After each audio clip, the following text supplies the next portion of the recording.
Yeah, I think it chose me.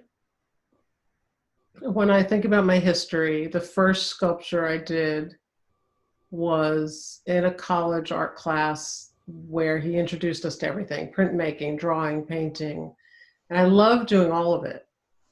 But the flat surfaces compared to once I got a stone, like he's like, here, we're going to learn how to stone sculpt.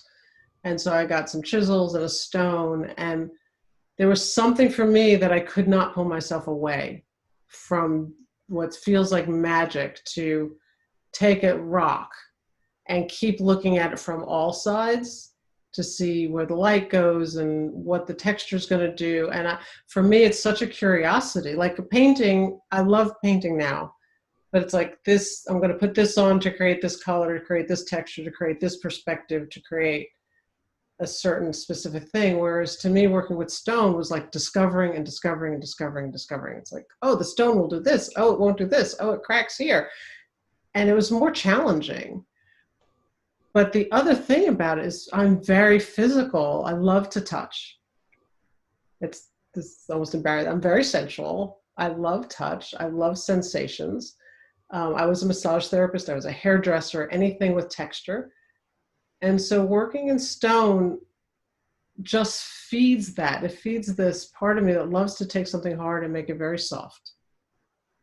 And I think that is an aspect of my personality. I'm intense and I'm fiery, and yet I'm incredibly feminine and masculine at the same time. Um, and and from a female point of view, I think it's, I can find these words.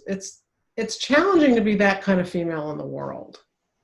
One that has drive, someone who has a voice, someone who has things specifically to say, that often gets pushed down because it's like, don't be too pushy, don't be too aggressive, don't be too much this. And yet underlying all of that facade inside of me is someone that's very soft natured, very emotional, very, very sensitive, very sensual. And I think a lot of females have that same challenge. So I think that all comes through, because I've had the same question. It's like, why do I want to do something that's so physical? Like to pick up a rock is really hard work. And as I'm aging, it's even harder work. But what comes out of it is so beautiful. The stone is beautiful to me, the sensuality, the touching of it. Even like I'm sitting here looking at my pieces, I'm surrounded, I have three of my sculptures sitting here in the room.